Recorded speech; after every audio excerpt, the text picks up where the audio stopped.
Mm. And she's like, why do you gotta do that?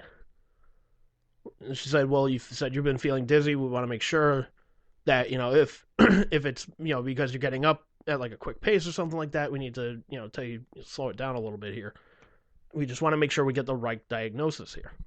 Mm-hmm. So I'm following along on this and whatnot, and trying to follow the fucking 49ers game, which in my mind was a fucking shit show and a half. Fucking thing. Much like your situation at the hospital. Oh my god, my farts had more offense than the Niners that night. Holy shit. But still, the parallels are astounding between, your situation at the hospital being a total shit show and the game being a total shit show. Yeah, yeah. You're just like, I feel like the 49ers Thanks for doomed to fail. thanks for rubbing it in, dick. Like a dick nugget. Anyways, anyways, I'm not even a football fan. Anyway, yeah, really, you have no room to talk. I have no dog in any of those fights. Exactly. Anyway. Uh, anyways, so they said, okay, so here's what we got to do. We're going to take a blood test, and then what we're going to do is we're going to take you for a CAT scan, and there was one other scan. I can't remember what the hell it was. Um. Anyways, so the nurses leave to go bring the blood to the lab and whatnot, do the test, and Chris and I just start farting up a storm. Like in the office or like in the waiting room? No, like right in the exam room. So we're like, fuck it, we're probably not going anywhere for a while. And Chris is getting fucking pissed off because here it is, Thanksgiving. He's in the fucking emergency room on Sure. Thanksgiving Eve. It's like 8:30 at this point, I think. And keep in mind, he has to be at work the next day at like 7 o'clock in the morning. Ooh. Yeah. So he's already not happy about it. So what ended up happening was, we start farting up a storm. She's getting more and more pissed off at us, and we're like, well, you keep giving these nurses this fucking attitude. We're gonna keep going. Because you're doing it in her presence? Yeah. Oh God. What am I gonna do? Hold them in? Fuck I that. guess you're just giving it back to her. Exactly, dude. Exactly. You give us shit, we'll give it back to you. Exactly. Like there is no like there is no like sanitizer thing that you can wipe on your ass. They got those little like machines that can you put your hands underneath, dispenses the hand sanitizer. They don't have anything for your asshole, so we're just like, all right, fuck it, let them fly. What's the worst that could happen? Oh man. She starts feeling dizzy for a completely legitimate reason. Yeah. Air here's limited, so just kind Yeah. of just stay up right here. Feels like she just Sorry, climbed I'm up. just incredibly sleepy. I don't know why. Just feels like she just climbed a fucking mountain. There's no air here. The nurses come Okay, I was before I came in. The nurses come in with a fucking scuba gear on. So that's the only thing that can save them. The gas mask. They fucking, section off the area like a fucking, hazardous area. Oh yeah. Oh man. uh, so, anyways, So you completely gassed her out. yeah. So we pretty much gassed her out. Meanwhile, back at the ranch.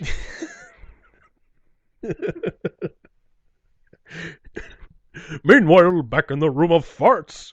Ha ha ha, taste my shitty revenge. I love that thing.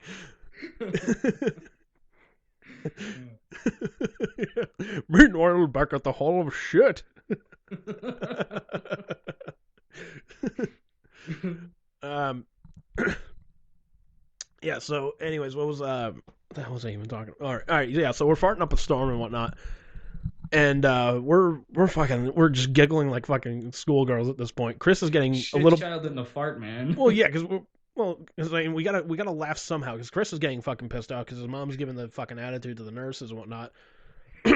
And like at one point, like something she said fucking astonished me. 'Cause she was like, Chris was like, "Would you calm the fuck down? They're trying to fucking help you." And she says, "What? They're just nurses. What do they know? Where's the fucking doctor?" I'm just like, oh, fuck, really? She threw down the gauntlet. Threw down the fucking gauntlet. Oh. She was like, oh, they're just nurses. It's whatever. Like, they don't matter. Where's the fucking doctor? Like, doctor is busy doing fucking doctor shit. You're not the only patient, man. Exactly. Yeah,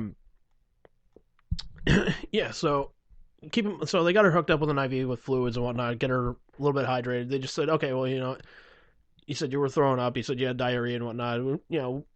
That probably added to you being dehydrated. That's what led to being dizzy and whatnot. So I said, what type of stuff do you drink? And she's like, oh, it's like Gatorades and vitamin waters. So like, all right, so here's what you do. When you pour a glass of them, pour half of it in. Like fill up half the glass, and then fill up the rest of it with water. Because essentially all you're doing is drinking sugar water, and that's it. Mm-hmm. I know, this is a long fucking boring story, isn't it? No. I mean, not with the farts and all. Yeah, thank God you were talking about farts. I was bored as shit. You really put me in the situation, though. Stuck in the hotel room. Or in the hotel room. In the hospital room. Fucking nothing to do. Yeah. I'm tempted to start farting, sir. Go for it, man. They'll just add to nobody here to piss off with my farts, though. Do it, man. No, dude. Just start farting, close your eyes, and it'll be like you're there. It would be. Like, oh God, I can hear the beat. I'd just be looming in my own shit smell, and that doesn't help me at all. Yeah, but it'd be like your own scratch and sniff adventure. It's true. Just scratch your ass, and there it is. Speaking of scratch and sniff, well, not scratch and sniff, but the Choose Your Own Adventure guy died? Yeah, I heard about that, man. Who else was it? The guy who was the inspiration for the Bumblebee Man on The Simpsons, he passed away too. Oh, really? Yeah. Whatever, okay. Fucking Bumblebee guy. Which I gotta say, man, I finally watched that Simpsons movie. That was bullshit. Anyways. So how does this tale of hospital flatulence come to an end? Well, here's the thing. Like, she's getting on my nerves as well, and I'm just like, all right, what the fuck? All right, if you can put her in a place with something, fucking do it. When you get that opening, don't just come right out and just fucking do it. Just wait for the opportunity. And I didn't have to wait long. Oh no.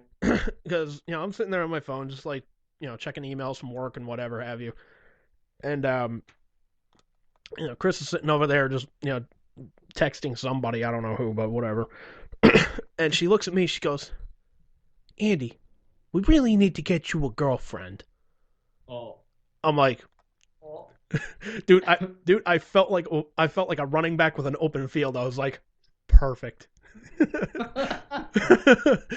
So I look at her and I was just like, who the hell said I wanted a girlfriend? And she gets her eyes wide, like, kind of like, what the hell are you talking about? So I go, tell you the truth, I've actually had my eyes on Chris for a while, and I feel like there's no better time. Chris, meanwhile, Thanksgiving. Meanwhile, Chris shoots his head up. He's like, wait, what? I shoot him this look like, dude, just play along. I'm fucking around here. I don't think Farts and you being a homosexual, I think we got her in the corner. Yeah.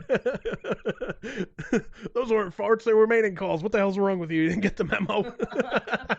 I was letting them sniff me. Yeah, it's like dogs. I want to make sure we're compatible.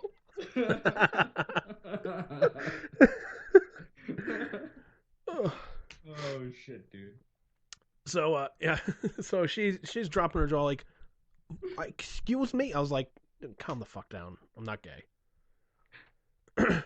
Yeah. All the meanwhile, I'm wearing a fucking pink shirt.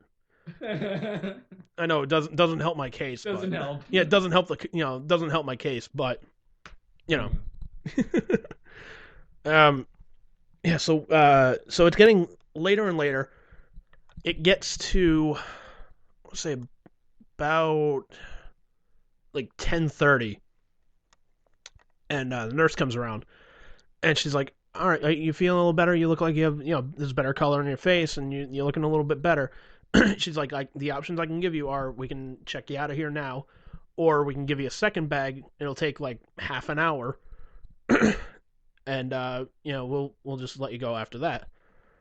So Chris's mom was, just like, yeah, let's do the second bag. Chris hears that, he flips. He's just like, what the fuck? No, forget it. Let's do the second bag. Do the second bag. And she's looking at me like, what the hell's his problem? I'm just like, look at the time. It's like 10:30 at that point. We go for another half hour. It's going to be 11 o'clock at night. It's going to take us like almost a half hour to get back to her place, make sure she's settled in. And then I got to drive another like 10 minutes to get back to my house to get Chris back there. So we're looking at, like, even if we left at like 11 o'clock on the dot, which we didn't, we'd be looking at getting Chris back to my place at like 12:45. It would take him, it would take him about, 25 minutes to get back to his place. So he'd be back there probably about 10 minutes past midnight, and he's got to wake up at like 5 o'clock in the morning. Oh, man. Yeah, so he's already not fucking happy. I'm doing everything I can to calm him down. So what exactly made you think that the gay thing would be a good idea, given that situation? Dude, that was the only thing I could think of, and I was just like, you know what, man? It'll fucking teach her to pry into fucking personal business. Oh, man. I know, probably not the greatest fucking weapon of choice, but you know what, man? But hey, fuck it. Fucking. That's what dropped. Exactly. Oh, man. Didn't mean to deploy a nuke, but you know what? I'm sorry. So she finishes off her IV bag. We finally get out of there at about 11:15, something like that. Oof. Yeah, that's like when we get in the car, everything's squared away and whatnot. So so we get her back to her place at about, God, I was kind of hauling ass. So yeah, I want to say about like 11:35, something like that. So we just drop her off. Okay. Has to make up for lost time. Yeah. I'm just like, all right, you're good. You're good. Beautiful, Chris. Let's get in the car. Let's go. Fucking hauled out of here. Dude, hauled ass back to the house. And I got him back there, and I was like, dude, have a good fucking holiday. Fucking good working with you. So he goes off. Brothers from the trenches or some shit. Like, dude, we saw some shit, but you know what? We made it through. We're like Rick. We're like, we saw some things and some stuff. I know. We just escaped Terminus. So yeah. It's all right. I just really wish we had left Carl there. Like, look, you can have the kid. Fuck him. So useless. Kid never listens to me anyways. Seriously, I think he had like one line in the last episode. He just showed up and like, watched someone walk out the door, and he was like, "See you later," or some shit like that. Like, he's so useless now. I know, but you know what? I was happy about that. You're happy about him being even more useless? No, I was happy about it because he didn't get that much screen time. I was happy about the past couple episodes because it's like there's no Carl. Yeah, but see, like, one how thing perfect is that? Yeah, I don't know, because I mean, on one hand, like, I don't like the fact I don't really like when they stay in one place all that much, but on the other hand, like, when they spread out, it becomes sort of like Mortal Kombat Annihilation, and there's just like too many fucking stories going on to pay attention to any one of them. Yeah, true. And that's why shit happens with like Carl getting one line. Not that you necessarily mind that, but kind of every character suffers from that. Yeah. But part of me gets it. Like, I understand. Like, okay, there's other shit going on. I get it. Yeah. But yeah, like some of the episodes, it should have been like, you know what, man, let's cut this in half. Yeah. This is dragging out. The Beth episode, like, that dragged on way too fucking long. Yeah. I just liked, what was it? Who was it? Daryl. Was it Daryl, Carol, and Rick went to go save Beth? Which almost sounds like a comedy troupe, doesn't it? Yeah, it kind of does. Carol, and Rick. Yeah. Here to perform the aristocrat. But yeah, so they go to save Beth, and I'm looking at that just going like, okay, they have what, 4 really good fighters, like really like solid like protectors in that fucking church area, and they're gonna use 3 of them to go and fucking save Beth. Seriously.